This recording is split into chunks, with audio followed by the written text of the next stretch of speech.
अस्सलाम वालेकुम फ्रेंड्स। यहाँ पे मैं भुना हुआ गोश्त बनाने लगी थी, सोचा आपके साथ रेसिपी शेयर करती हूँ। मैंने यहाँ पे लिया है मटन 2 पाउंड और तकरीबन 11 जोए मैंने लिए हैं लहसुन के। साथ ही मैंने लिया है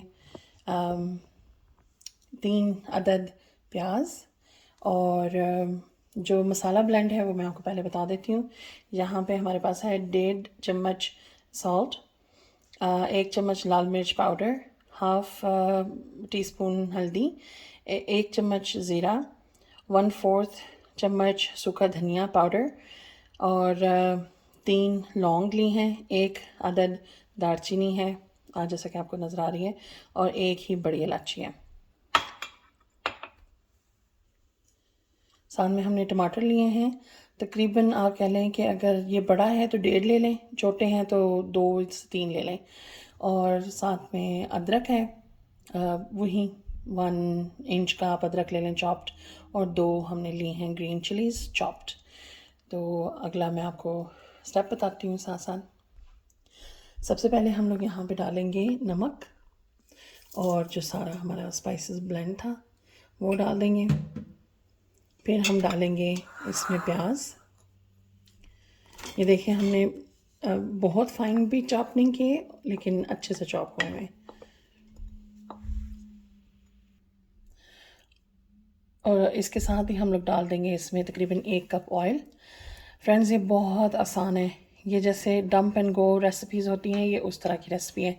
हमने सारे मसाले, प्याज, लहसुन और मीट ऑयल समेत इसको अच्छे से इसको मिक्स कर लेना है हाथ से। मैं भी आपको दिखाती हूँ। ये देखिए फ्रेंड्स, अच्छे से हमने सारी बोटियाँ कोट कर लेनी है, अच्छे से मिक्स करके हम अब इसके अंदर कोई पानी नहीं डालेंगे और इसको इंस्टेंट पॉट में तकरीबन 13 मिनट के लिए हम लोग जो हैं इसको प्रेशर दे लेंगे। फ्रेंड्स, यहाँ पे मैं आपको बताती चलूँ, अगर मैं आपको रेसिपी बताते बताते कोई चीज़ मिस कर जाती हूँ, कोई चीज़ भूल जाती हूँ, तो वो आपको डिस्क्रिप्शन बॉक्स में आसानी से मिल जाएगी। ये देखिए फ्रेंड्स, मैं यहाँ पे इसको प्रेशर लगा दिया 13 मिनट के लिए।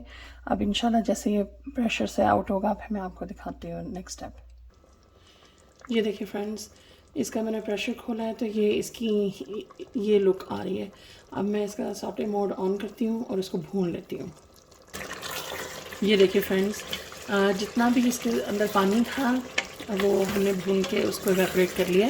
अब तकरीबन इसको लगे थे 10 से 15 मिनट लगे हैं। तो आपका डिपेंड करेगा कि आपका कितना पानी वो रिलीज़ करता है, तो उस हिसाब से फिर अगला जो हमने स्टेप करना है वो ये है कि हमने टमाटर, अदरक और मिर्चें जो एक बाउल में डाल के रखी हुई थी वो अब हम इसमें डाल देंगे और इसको और थोड़ा सा भून लेंगे। जैसे ही टमाटर ज़रा लूज़ हो जाते हैं और ज़रा ढीले हो जाएंगे इंशाल्लाह, तो फिर मैं आपको नेक्स्ट स्टेप बताऊंगी क्या करना है। ये देखिए फ्रेंड्स, ये हमारा भुना हुआ गोश्त बिल्कुल रेडी है। इसके टमाटर घुल गए हैं और इसने ऑयल छोड़ दिया साइडों पे। मैं इसको डिश आउट करती हूँ और आपको दिखाती हूँ। ये देखिए फ्रेंड्स, आ रहा है ना मुंह में पानी इसको देख के। मैंने धनिया से इसको गार्निश किया है। उम्मीद करती हूँ ये आपकी भी रेसिपी बहुत मज़े की बनेगी। दुआ में याद रखिएगा। अल्लाह हाफिज़।